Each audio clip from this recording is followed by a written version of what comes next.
The show is about to begin. Hang in there, it is! Smylie Kaufman for 61. Wow.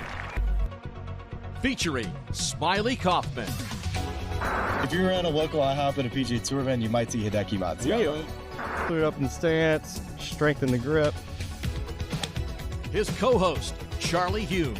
We've now picked 5 of the last 8 winners on the PGA Tour. Oh, just go in the hole. Please go in the hole. Please go in the hole. Please go in the hole. Yes, sir! And the biggest names in golf.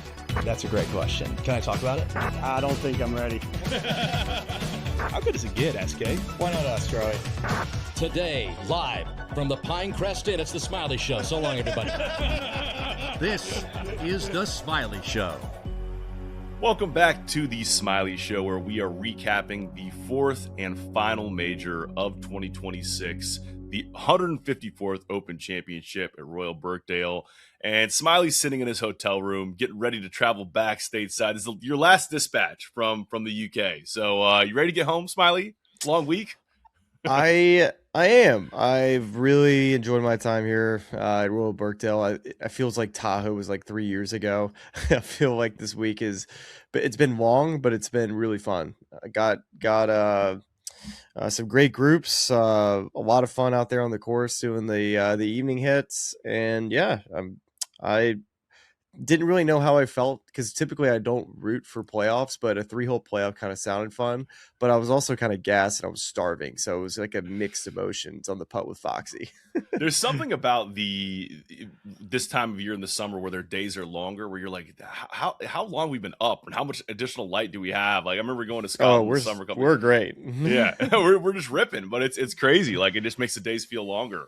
So I can imagine you might be a little bit gassed, but what a finish to today's event. And come on, I mean, like I say mixed emotions. You have to give it up to a dude who's almost 40 years old, playing the way he played on the stretch. Birdie in 18, which has been like one of the most difficult holes of the week, maybe the drive of the year, up there with Cam Young's drive. Just we can get all into it, but it was he put it out on the line, played to win, and I love that about how he's just attacked this really the last 36 holes. Yeah, I mean, 39-year-old Ryan Fox. He is your champion golfer of the year. Threw on my Strixon lid in honor of Ryan. Just shout out for Team Strixon there. Amazing finish. Let's go, Foxy. Amazing finish for the Kiwi. And as you mentioned, coming down that stretch, had some really tough breaks down the back 9, kept his composure, made birdies at 13, 14, and 16 to put himself in position to win it with a birdie on the 72nd hole of the competition. Hit, as you mentioned, that perfect drive. He cuts that 9-iron to 172 yards, leaves himself 11 feet and 7 inches, makes that birdie, clears Cam Young by a shot. Sort of a perfect finish for a guy who led the field in strokes gained putting this week.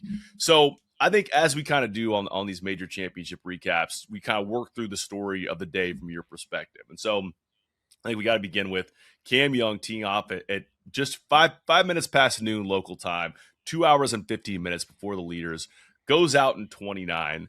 You're originally with the Siwoo Kim and Ryan Gerard group, but you get pulled over to follow Cam, take him in as he's moving up the leaderboard, makes birdie. I actually never even teed off Siwoo and Gerard. I went straight away to Cam. Yeah, so he makes birdie at the par 5 17th, gets to 10 under, finds a that tee shot on 18, finds a fairway bunker there. He says in his press conference after, he tried to open up a 6-iron wide open to hit it out of there, tries to take it on, ricochets off the lip to the right. His third finds a greenside bunker, almost holes out that bunker shot for an unbelievable par, but ends up making the first bogey of the day for a 64 and posts 9 under a little after 4 p.m. local. So starting there, like, talk to us about what it was like taking him in. And then at that point, do you think there's any chance in your mind that 9 under is going to hold up as a winning score? I did not think 9 under was going to hold, but it didn't take long for me to think that he might just win this thing outright. It only took probably about 30, 40 minutes because Siwoo Kim was at 10 under par. You didn't know if the tournament was in his hands at the time. You felt like the leaders, especially Sam Burns and Fox, felt like they were going to make birdies at the par 5s. There's still plenty of other guys in the mix when Cam Young finishes round, but it was probably the most difficult day of the week. and it was mainly because of the wind conditions. I felt like the wind was a little stronger and more consistent. And just think about it too. The golf course received 4 days of similar dry conditions, windy. So by the end of the week, you'd have to expect that at some point the golf course is going to just remain tougher. And if you get some tough hole locations, and especially on the back nine, they kept on putting hole locations on the short side of where the wind is, right? So think about the right hole location at 11. You think about the right hole location at the 14th, the right hole location at the 16th. These were really, really difficult golf shots, especially to try to hold people don't understand like how difficult it is to hold a 15-mile-an-hour breeze at the Open Championship. It is to make the ball fly straight, it's a 10 to 12 yard fade in normal conditions. To make the ball actually curve to the right, you probably need to fade it about 18 to 20 yards. And when you do that, you add spin. So what happens there is that you lose distance. So a 150 yard shot, like for instance, I'll give you examples. Siwoo Kim at 16 had that number, and try to just fade a 7-iron at 150. It still came up short. It's just what guys are not accustomed to with how heavy the wind is here. And that's why I think the scores were so high, because of all the crosswinds that they had out in this northwest wind throughout the entire week. Very few holes ran up and back as far as the wind goes with the compass. So it just made it really challenging for guys to really hit it close. Now we saw plenty of it on the front nine, but the back nine seemed to be the more difficult one to find birdies coming home. It's kind of amazing, given that point, like how incredible it is to see Ryan Fox's pace of play. Like with all those calculations, you're trying to figure out how much do I need to curve it? How strong is the wind? And this guy just grabs the club and goes. I mean, he had his ball. Well, he was waiting for Siwoo and Gerard to finish up on 18. He had that tee and the ball in the ground immediately, just kind of chomping at the bit, getting ready to go there. Okay, let's just rewind a little bit. We'll kind of take you through. I mean, probably most of you watched, but just to kind of set up the whole narrative of the day. So Sam Burns and Ryan Fox, they both birdied the second hole to get to 11 and 9 under respectively, looking like maybe we could be set up for a shootout. But then things start shifting all across the leaderboard. You have Burns making 3 bogeys in a row at 4, 5, 6. Siwoo Kim in the second to last group, as you mentioned, gets to 10 under to take the lead at that point in time. Can you help me with so he made bogeys at 4, 5, and 6? Yes. Burns did? I said on live from that it was 5, 6, and 7. Okay, well that makes more sense. Let me just triple confirm that, so I'm giving you the right information. You had 2, 3, 4, 5, 6 were his bogeys. Okay, well I'm just spewing misinformation on live TV. Yeah, you also said that Cam Young used a 7-iron. I was frantically texting you. I guessed it was a 7-iron. I didn't know. That's fair. Worst your worst offense on live from was not properly promoting the show, which we'll work on that next time they call you. You should just give me a cue card, and I just be like, hold on. I'm just gonna laminate a You should follow the Smylie Show on Twitter and Instagram at the Smylie Show, and 9 Eastern Wednesdays, Golf Channel. Your name is Smylie Kaufman. Your name is Smylie Kaufman, and your co-host is Charlie Holm. And shout out to producer Jackson Brown and Dab. Oh, I'm gonna clip that right there. And just next time Golf Channel asks for promo information for guests, but yeah, it's Smylie actually recorded it a couple shows ago. I'll send it right over for you. Just use this. It's great. It's honestly a better bit that the promotion was just so average that you're just sitting there just like. I think I will say this is a nice little detour. I think there's a little bit of a Streisand effect there where you said it so vaguely, someone at home's probably like, what? He has I gotta go look this up, and then you can find all the information. So look at that. I don't want to be organic promotional. My thought is just hey, we're just here hanging out, recapping the golf every night. Come hang out, water's warm. Bring a beverage. Bring a Domino's pizza like Ryan Gerard did last night. That was great. Speaking of, I did some people watch that last night. I figured throwing Gerard in the loop on a Saturday had to be.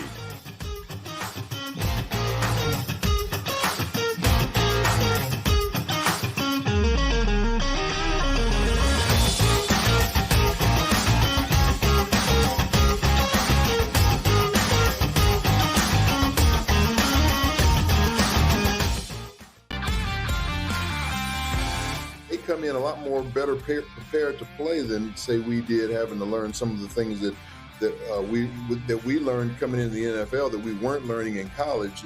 A lot of these kids are getting quarterback coaches, as far back as junior high school and all the way through high school into college.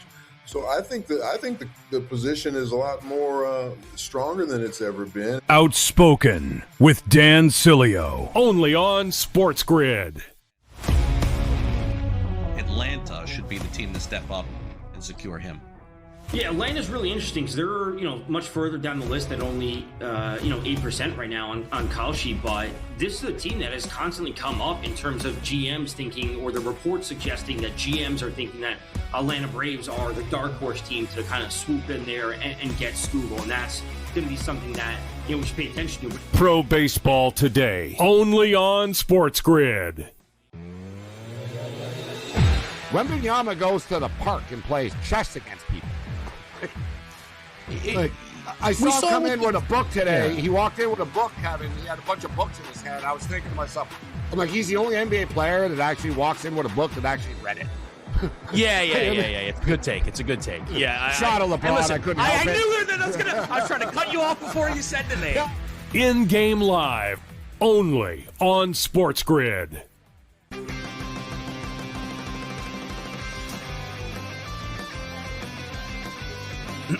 Class is in session. Today, let's talk about the teaser. A teaser is a multi-leg bet where you shift the point spread in your favor. You get better numbers, but every selection has to win. It doesn't matter what you bet if you don't have the insights. Tune into SportsGrid and get ahead of the class.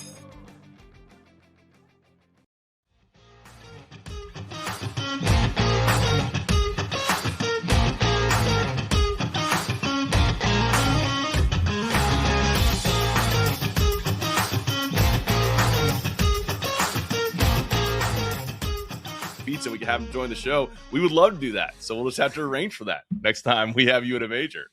We're gonna actually write that down. We're gonna write that down. Good idea. Thanks for the suggestion. Okay, all right. So I cut you off when Sam Burns made a bogey at 4, 5, and 6. Okay, 4 played hard. 5 isn't a bogey hole, but 6 is a bogey hole. So I understand the bogeys at 4 and 6.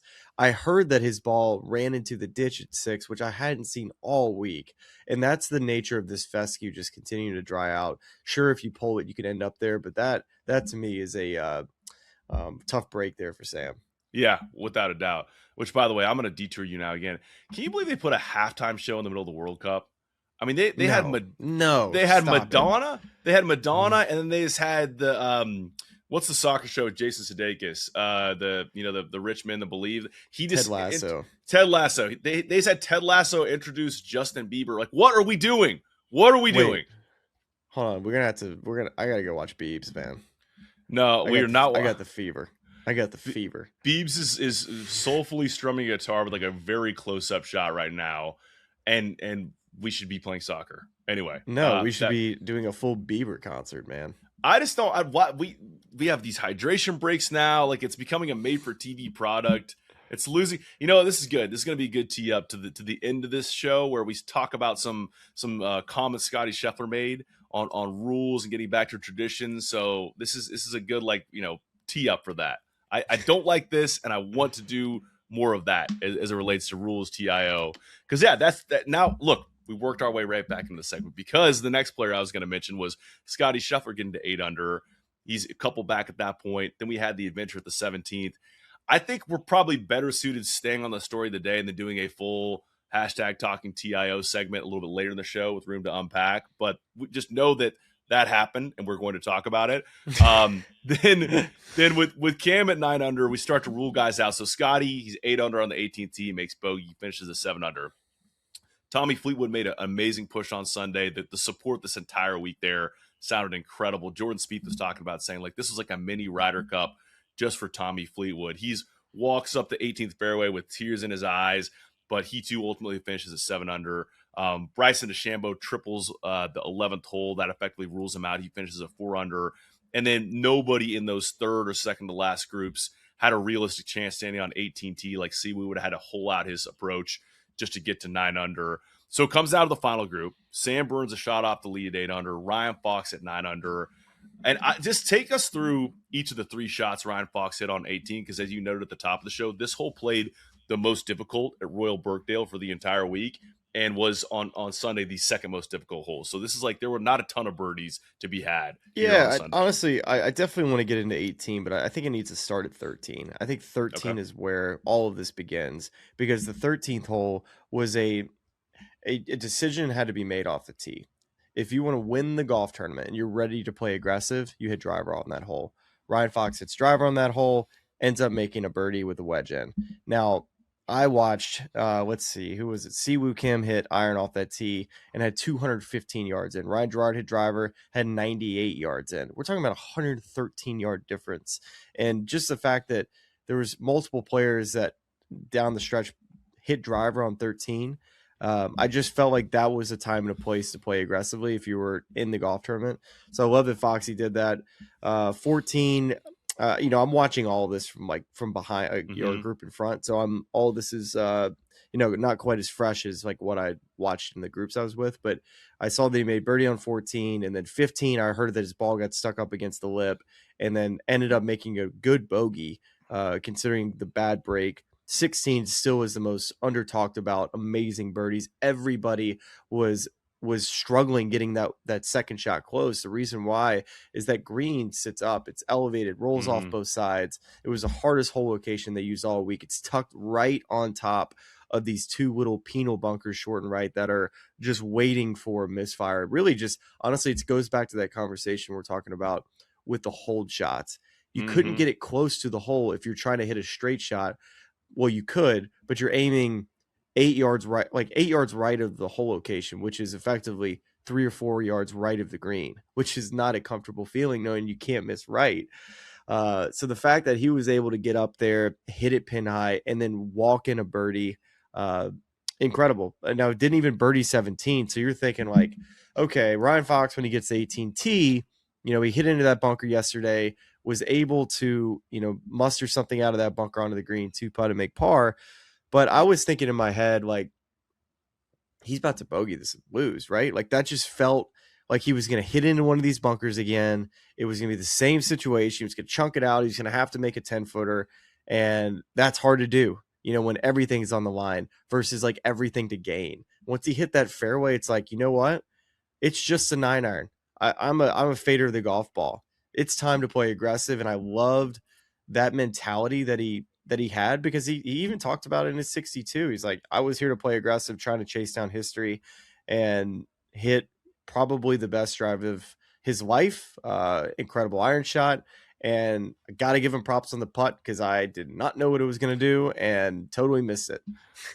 I mean, I think that's all, very well said. I think from just at home watching on TV, you're thinking, of course he's going to hit driver there, but to have it run and skirt the bunker like that. And then you did such a great job of showing it on live from as you're walking up to that green, where that false front on the right side that runs to the fair or the green side bunker there, to hit the 9-iron on that line and have it cut to play aggressively, right? Oh my goodness. It would have been easy to play it out left. Absolutely. It would be easy to do that. Or if you take that line and you miss a little bit and you're in that green side bunker short-sided, there's no guarantee that you're gonna be able to stop that bunker shot and make a par to go to a playoff. So he really was out there to win it, was not trying to defend that lead and not trying just to get into a playoff. And I think that was pretty admirable stuff. Super cool story. Ryan, longtime European Tour member, had sort of a late start. I think he didn't turn pro till 25, did not make it to the European Tour until the age of 30. And then he was a rookie on the PGA Tour. He earned a special temporary membership on the PGA Tour in 2023 and was a 37-year-old rookie when he joined the PGA Tour full-time. He won twice on the PGA Tour last year in Myrtle Beach and in a playoff with his playing partner today, Sam Burns, at the Canadian Open. Unconventional stance, swing, pace of play is rapid. What parts of his game, over the years that maybe this week stood out the most? Foxy's just a gamer, man.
say that now, but you could see why.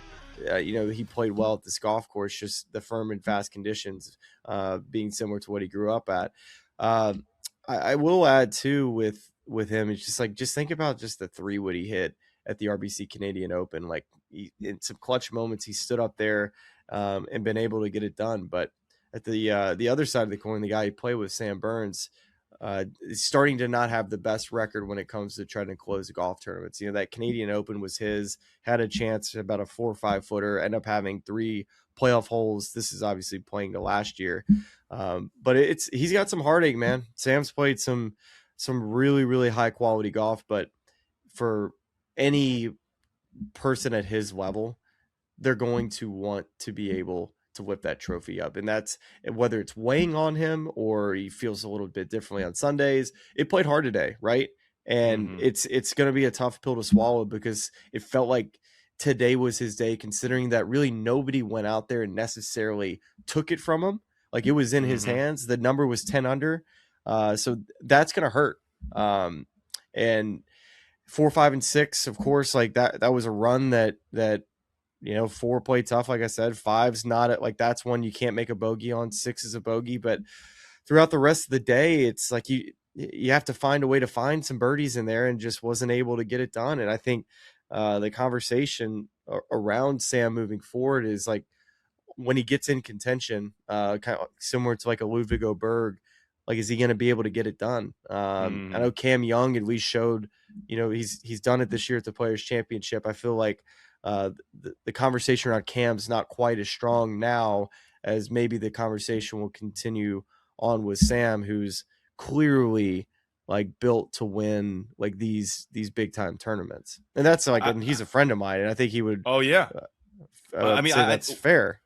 I think it's so interesting to find these two players next to each other as we go down the leaderboard, because so let's start with Cam. Like and first of all, it is kind of amazing that this entire major hinges on the placement of a pop bunker on the right side of the 18th fairway, right? Like Ryan hitting it in there on Saturday, playing that unreal 192-yard shot to reach the green. Sunday, Cam's ball is almost an identical position, can't clear the lip, and that's how the whole thing hinges. Did you, before we go big picture on Cam and narrative this last year, did you like that risk that he took there? Like, I mean, I know you're trying to go out and win the golf tournament, but do you like kind of just playing something out short and trying to get up and down for 4? I said this on live from, it's so easy to play Monday morning quarterback now and what you should have done, but I've sat in that bunker. I kind of know what the shot was. We tried the same shot. I tried to hit the 6-iron too, and that is a high risk shot. He had a much worse lie than I did. It was in a groove in the bunker from a rake job. That wasn't a bad rake job. It's just the rakes over at the Open Championship aren't quite the rakes that we use back in the States, or the tooths are a little bit longer, so it tends to make these grooves, and his ball was definitely in it. Felt like it was gonna be tough to get to the bottom of the golf ball, and you could tell that he was trying to just help it up, but in that scenario, it would have been better suited to have tried to either just wedge something out, give yourself an opportunity, at least have a 10-footer for par, right? Like that's what he, it's easy to just say like he should have hit pitching wedge or 9-iron over the bunker to the left, give himself an angle, chip up, and then try to post 10 under. But I felt like when I was watching and when I was calling the golf, I felt like 11 under was playoff at worst is what I felt. And now that could have changed with somebody that could have gone and just won the golf tournament. That's how golf goes sometimes. But I felt like 11 was a playoff. I felt like 10 had a chance. 900 to me felt like you really needed nobody to do anything. And that's kind of what happened was that scenario. And you play that tournament tomorrow and have the same scenario going into the back 9 after Cam Young finishes. It probably plays differently, right? Like, maybe some guys make some birdies. It's just golf. It's Sundays and major championships.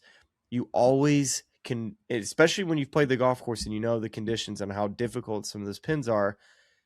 In that moment, you could have said, you know what, 16's not a birdie hole like it's been throughout the whole week. 17, sure, I'll give you that. 14's, sure, it's a par 5, but it's like not the easiest birdie of any par 5s that we play. 15, you're closer to making a 4 than you are making a 3. Although Mm-hmm. I saw every single person that I watched this week hit this green. Everybody's complaining about it, but everybody hit the green that I watched. I watched some incredible shots into 15. Yeah. Actually, I take that back. John Rahm missed the green, he threw his club. Yeah. But other than that, man, I to just answer that question with Cam, I think the proper play now was, of course, just a pitching wedge or 9-iron from that spot, knowing that I saw the lie and that I've been in that bunker.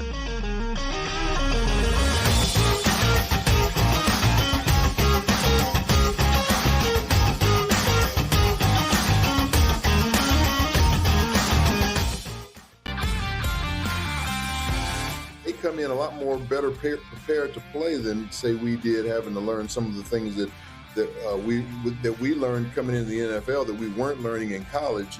A lot of these kids are getting quarterback coaches, as far back as junior high school and all the way through high school into college. So I think the position is a lot more stronger than it's ever been. Outspoken with Dan Cilio, only on SportsGrid. Atlanta should be the team to step up and secure him. Yeah, Atlanta's really interesting because they're, much further down the list at only, 8% right now on Kalshi. But this is a team that has constantly come up in terms of GMs thinking, or the reports suggesting that GMs are thinking that Atlanta Braves are the dark horse team to kind of swoop in there and get Scoogle. And that's going to be something that, we should pay attention to. Pro Baseball Today, only on SportsGrid. Wembanyama goes to the park and plays chess against people. I saw him come in with a book today. Yeah. He walked in with a book, Kevin. He had a bunch of books in his hand. I was thinking to myself, I'm like, he's the only NBA player that actually walks in with a book that actually read it. Yeah. It's a good take. It's a good take. Yeah. Shot of LeBron. Listen, I couldn't help it. I knew that I was trying to cut you off before you said the name. In-game live, only on SportsGrid.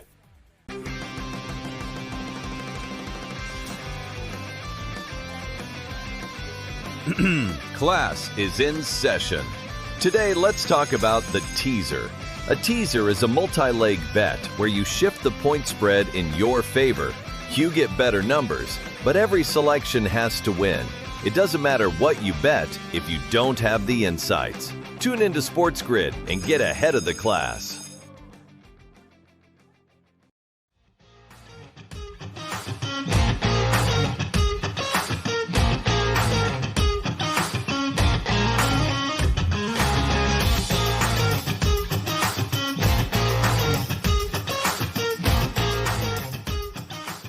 I got the guy. What place you in? He's in 4th. I got Ryan Gerard joining the show. Let's go, Ryan Gerard. Hold on, dude. I'm gonna give him an earpiece. Give him an earbud. Let's get in here so we can hear. Does that work? Yeah. Ryan, I just have to let you know that we had a preview show for this Open Championship, and you were one of the not necessarily on the performance of your game, but on the listed odds. You were one of the long shots that I kind of suggested. And buddy, what a week! Like it's just amazing. We out here, man. Well, here's the thing. Like, I actually had him on my short odds, so it's kind of tough that we get Ryan on the show here, and you're calling him a long shot. No. I'm reading off 2 things, right? I'm reading off of what they're listing, which I think was way off. Like, that's why we loved you this week. Second of all, Smylie passed on a screenshot of a text you sent him about. I don't know if you followed through, but you were playing North Berwick with Hickories leading into this week. Like, anyone who is that immersed in links golf culture, love that guy this week at the Open. 2 under with Hickories, 10 holes at North Berwick. I got them in my room right now. I got the set of Hickories in the room. I got a driver, a Niblick, 4 and a 6-iron, an 8-iron. The 8-iron's got 48 degrees of loft on it. What? And then the guys at Scotty Cameron made me a Napa, like a custom 8802 style old putter. So we played North Berwick with Hickories last week. Wait, hold on, Charlie. I think I need to borrow one of these clubs for live from tomorrow night and whack one of these things. You got one? You have like a persimmon ball? No, they work with a Pro V1 or like a Strixon like Z Star. Okay. Yeah, you want one? What do you want? Do you think I should hit the opening tee ball at? Well, I guess it could be a moment tomorrow night. What are you gonna do with the clubs? Are you just gonna chill in your room? Yeah, you can have one. What do you want? I don't know. What's going to be the big moment tomorrow? Because most likely, like, if you're going to win the Open Championship tomorrow, can you just like think of like what your big moment might be, so that like, we can at least like have a general idea? Maybe like a sick bump and run, like from like a hollow or something. Okay. Well, I mean, let's manifest that. I gotta say, like on the scrambling front, Ryan, I can't tell you how much I appreciate you normalizing wedge shanks. I get crushed on the show for the wedge shanks that pop up from time to time. I say it out loud, and I flipped on your Instagram stories, and you had a little caption, "Shank you very much, amazing par you made." I don't necessarily have a question here. Just thank you for bringing that into the public discourse. All right, you can still make pars. No pictures on the scorecard. Yeah, I hit one like 370 down the gut on 8, 65 yards in, like front middle hole location. The easiest thing you could ever do. I mean, just sat there waiting forever, and I just completely blacked out over it. Hit it almost full Haas. Oh man! I mean, God, almost hit it on 11T. It probably went further right than it did forward. Wait, you made par? Yeah. Oh my God! It was an amazing par. They put, like, that's the thing, is like, we don't have to let this be a negative thing. You can shank a ball and you can still make a par, and Ryan's leading the charge against that. I'd say, Ryan, what's been like the most interesting or revelatory thing you've experienced playing your first Open Championship? The conditions, obviously a unique week at Royal Birkdale, but like, what are you taking away from this week of like, wow, didn't expect this, or this is super cool, and what am I taking away from this? Don't hit in the bunker. There's so much sand in there. Like almost every time someone hits it, flies it into a bunker, it's gonna plug. Oh really? Yeah. And then like if like I rolled it barely into the bunker on 14, like the greenside one, both days, I feel like they brought dump trucks last night and put more sand in there. There is so much sand in that bunker. I felt like I was sinking like over that shot. Where'd you hit it? Like 4 feet. Oh, sick. Yeah. You guys got all the shots. Hey, the only other thing that he mentioned to me, Charlie, is that if you ever get in a bind over here, like from a food standpoint, which many Americans have come over here and said, what do people eat here that's good? My boy was over here crushing some Dominoes. How was it? It was solid. Standard pep, or what's your order? Standard pep. Didn't want to get too out over our skis on a Saturday night. Fair. You know, if you ever get in Canada in a bind, Canadian Dominoes is like a delicacy. That is really. It's the king of all Dominoes. Yeah. And I've had Abu Dhabi Dominoes. I've had European Dominoes. Like we've run the gamut on Dominoes, and nothing competes with the Canadian Dominoes. This is so good because I feel like we both went to Carolina, and we have a bit of a kinship there. And I remember they released the new Domino's recipe during the 2009 title run. We won that basketball national championship, and everyone was like going nuts over it. New crust, the whole deal. So it's very fitting. You know, the Domino's, the legacy, it extends for all the Tar Heels. We all kind of that's the go-to pizza wherever you go. Yeah, there's one on Franklin Street right at the end. I mean, easy. You get there, $7.99, $8.99 lunch special, medium, 2 topping. I mean, we're there, man. We're there. So Charlie, you're gonna see these two guys walk in the same fairways tomorrow. RG's in the second to last group with Siwoo smoking darts, walking up the fairway. Wow. I mean, he's got to be careful with those bad boys out there in that grass. We might start a forest fire if we're not careful. Do you think Siwoo and Dan Brown like are just worried about catching all of Southern England on fire tomorrow?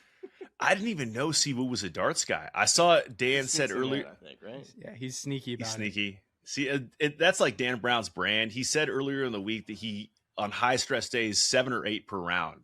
I don't know what do we have an estimate on Siwoo's intake? 3. He's okay. He's not very. That's often. responsible. But 3 Red Bulls is possible too, though. This guy loves him some caffeine. We got an electric group tomorrow. Can't wait. That's so good. I'll give a shout out to a guy that I saw in the locker room this week, Jungwoo Ham, Korean guy. He rips like the Korean cigarettes that like they go in the cartridge, and he calls him his mental coach. So like he'll be like ripping these cigs like on course and be like, "Oh, Bob Rotella, mental coach," just ripping these things in broken English. And I mean, he's electric. Jungwoo Ham. That's so good. You make the That's cut? So good. Did he go ham? I have no idea if he went ham, but I saw him in the locker room. I was like, dude, I haven't seen this guy in 3 years. You're probably right next to him in like the locker room. Yeah, The G's and the H's. That had to be close. That's so good. 6 lockers away. All right. All right, RG? You've had a great week. Pulling What's the so goal hard heading for to you, tomorrow? RG. Yeah, just, gives Smylie something to talk about. And manifest. Manifest the bump and run. Yeah, and I'll go grab you an 8-iron. What say do we Jackie like? Moon had a dream about Ryan Gerard holding a shot on a bump and run. That'll be the call, and then it just needs to go in. Can you give him something for like the acceptance speech? Like if it happens, as we all hope it will, like what can we work into the speech when he's hoisting the claret jug, Smylie? Give him something. Dominoes. Shout out Dominoes. Shout out British No Dominoes. free ads, but shout out Dominoes. All right, buddy. Get some sleep. Appreciate It's you, buddy. 10:27. Thanks for hopping on. There's RG joining the show, folks. How about that? We love that. We have See you a tomorrow, brother. Later. We have a Hey, we check have it a out. I had player. the Carolina light blue on. I just wore it a Look day at early. that. How good is that? Well, How that about was it? delightful. I forget even where we were. I think you were talking about. I gotta look up Jungwoo Ham. Yeah. I mean, what Sounds an like- electric name. Sounds like we need to have that guy on the show. We have a whole list of guys that we need to just sort of unpack their backstory there. How about that? We're just for RG just chilling here eating Dominoes, and next thing you know, we got a little interview for the guy that has a chance to win the Open Championship tomorrow. This is Friend of the this show. is why people should come and hang out here. You just never know who you're gonna run into. Well, if you'll allow me to be serious for a second, briefly, just a quick second.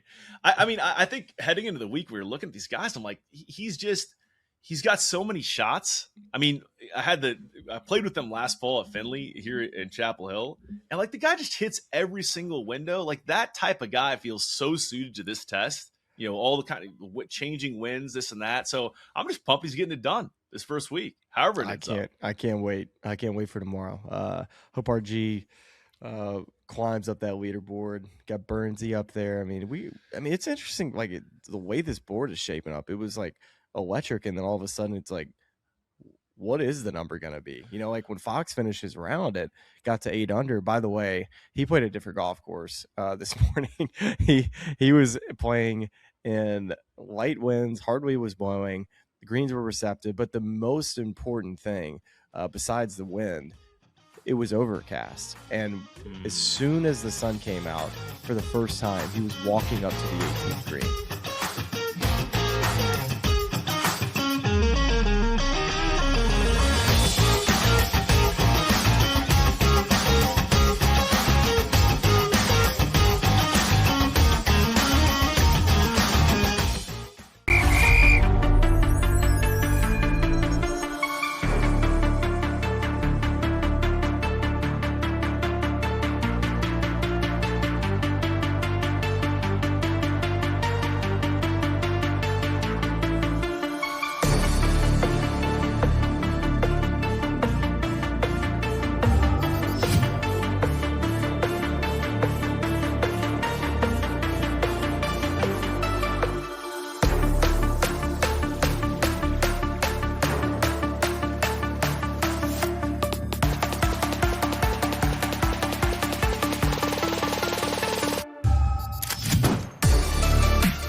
Okay, so I've got you here. I'm going to jump ahead on this rundown. We're going to come back to Sam Burns, all right?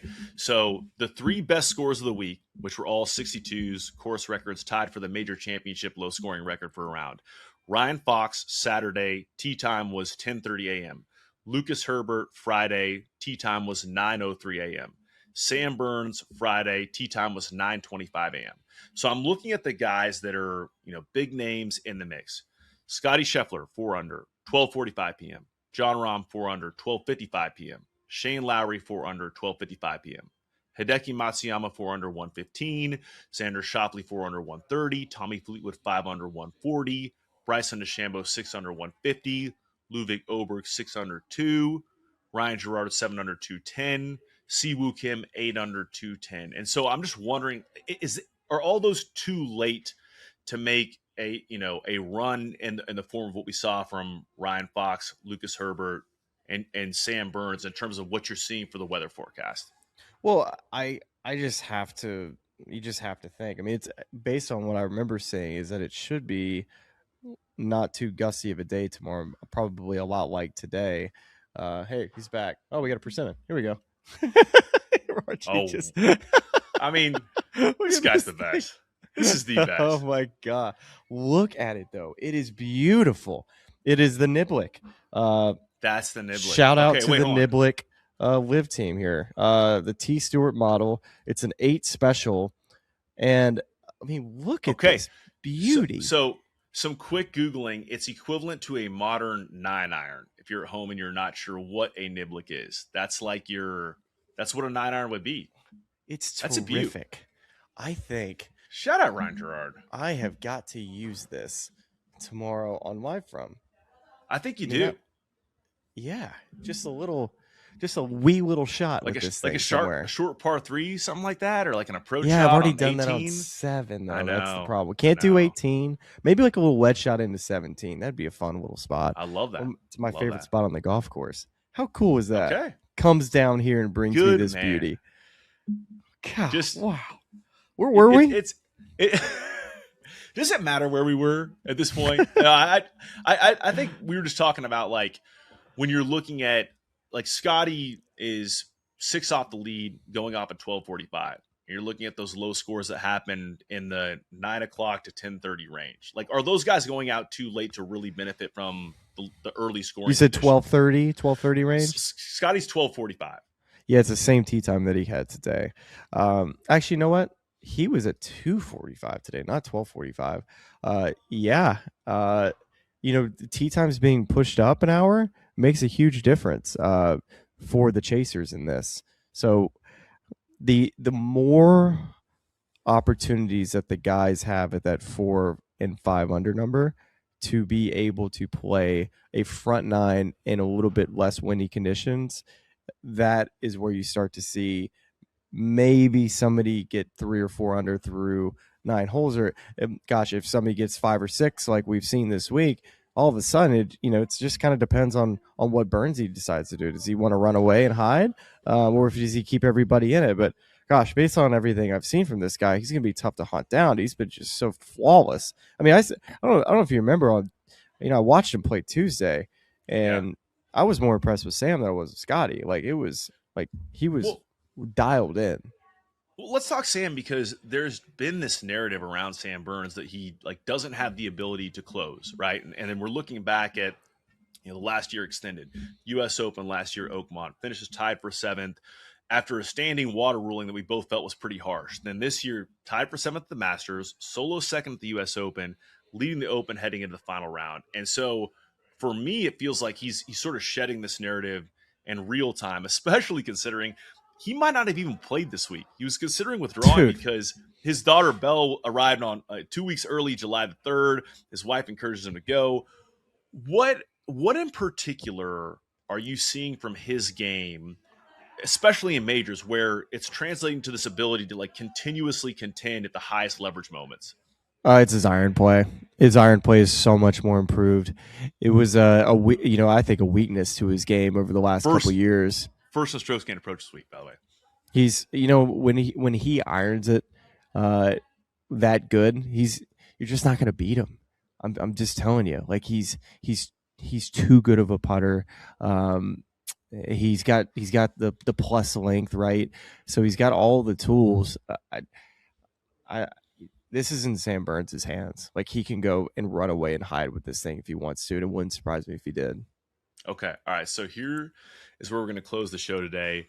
Once again, you were just about on the money. You were kind of between 10 under and 11 under as the leading scorer at the end of the day on Saturday. Sam Burns, of course, at 10 under, closing the day. What is your winning score tomorrow, and who's your pick to hoist the Claret Jug? I think Burns, he gets it done. I just don't know if Ryan's right over there. But if he wants to be in a playoff, it'll be a 13 under.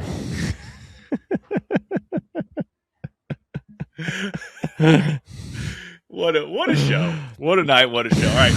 You have Burnsy at 13. I'm going to take let me look this. You got to, I think somebody's got to take RG. Buddy, I'm already there. RG's at 7 under. All right, let's see. So I can't tell you how badly I want them to play well, just so that tomorrow is so fun. Both those guys. Okay, so par 70. He needs to shoot. This thing looks amazing. He shoots 64. Yeah, give me Gerard at 13 under. You take Burns at 13. I'll take Gerard at 13. Either way, he's even got grooves in this bad boy. So good. So good. All right. Shout out RG. Anything else for you? That's it. Well, there's nowhere else we need to go. Shout out to Ryan Gerard for the nibbling. Yeah. We have a great day shaping up tomorrow. You're going to be out there with Gerard and Siwoo. In the booth to start the day too, from 12 to 2, which was fun. We were in there with Sandy and I were partners together, and then Kurt and Tarico were in there. We had I hadn't told you this. so I'm telling, I don't know what the point I was trying to make, but basically it was saying, like, in the morning, like, we saw some low scores yesterday. Sam Burns had a major history breaking record with a 62, and also Justin Hebert. And as soon as I said it, I was like, you are such an idiot. You just called the leader of the Open Championship just like by the wrong name.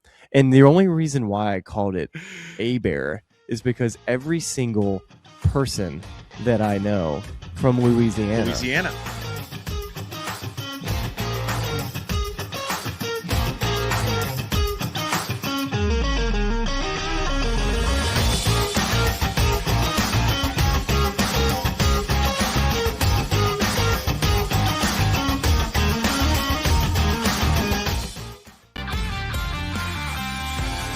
Come in a lot more better prepared to play than, say, we did, having to learn some of the things that we learned coming into the NFL that we weren't learning in college.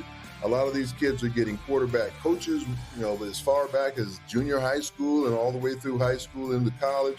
So I think the position is a lot more stronger than it's ever been. Outspoken with Dan Cilio, only on SportsGrid.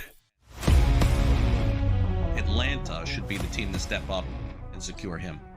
Yeah, Atlanta's really interesting because they're much further down the list at only 8% right now on Call Sheet, but this is a team that has constantly come up in terms of GMs thinking, or the reports suggesting that GMs are thinking that Atlanta Braves are the dark horse team to kind of swoop in there and get Scoogle, and that's going to be something that we should pay attention to. Pro Baseball Today, only on SportsGrid. Wembanyama goes to the park and plays chess against people. I saw him come in with a book today. Yeah. He walked in with a book, Kevin. He had a bunch of books in his hand. I was thinking to myself, I'm like, he's the only NBA player that actually walks in with a book that actually read it. Yeah. It's a good take. Yeah. Shot of LeBron. Listen, I couldn't help it. I knew that I was trying to cut you off before you said the name. In-game live, only on SportsGrid.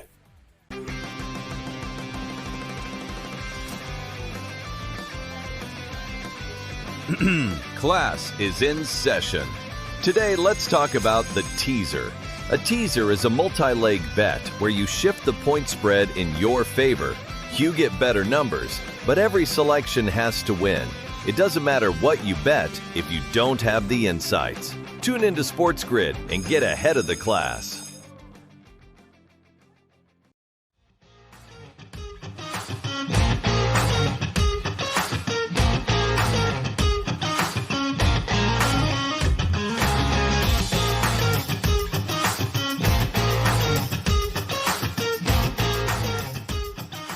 square face, because when you open the face, when it bounces off the ground and comes up to the golf ball, what's happening is that it, like I said, it's a little bit more of the middle of the golf ball is getting action. You're not getting quite as much grooves on it, and the golf ball is going to come out faster, and you're going to have spin. It's just going to be the landing angle and all that is going to be coming in much shallower. So guys were having to figure that out. And the times that they were able to figure it out is number one, when they could bump it into a hill, or they had wind to help stop it, or they had plenty of green to work with.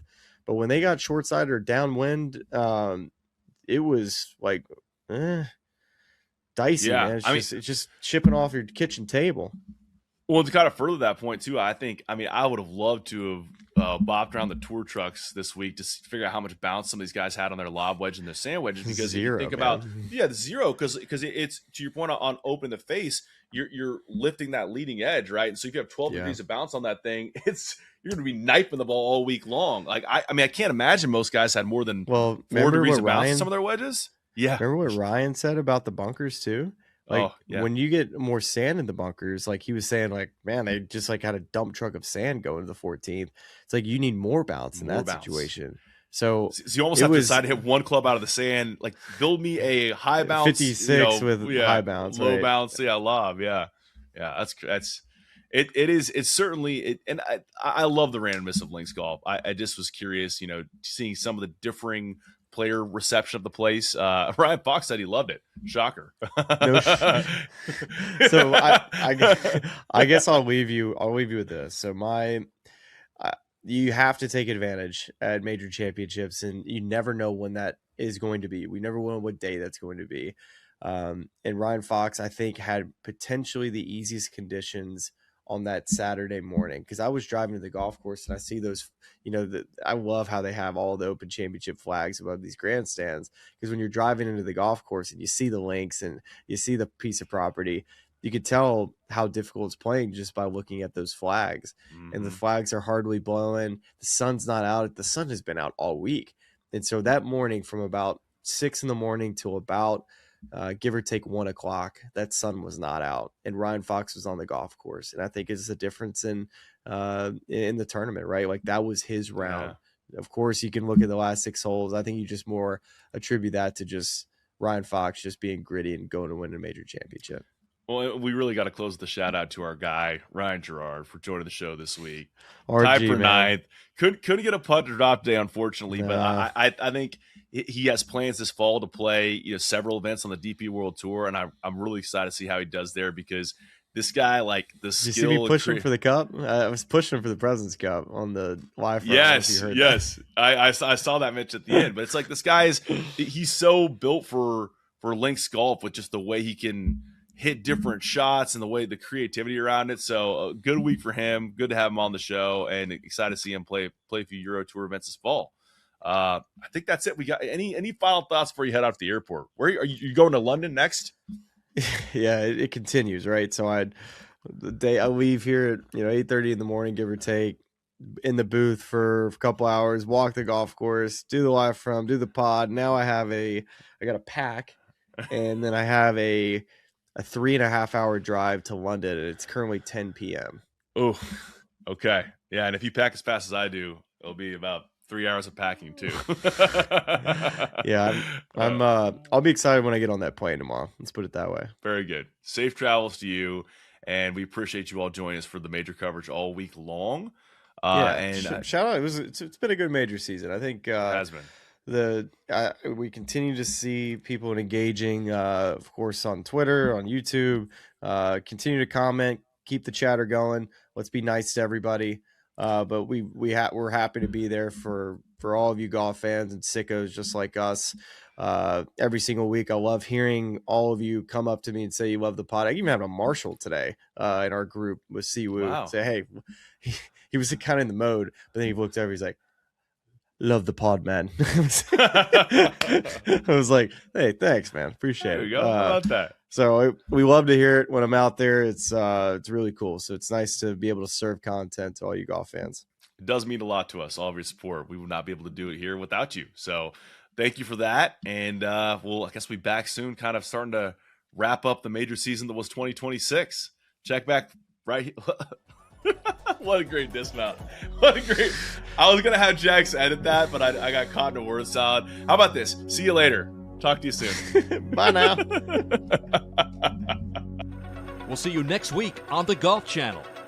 This has been The Smylie Show.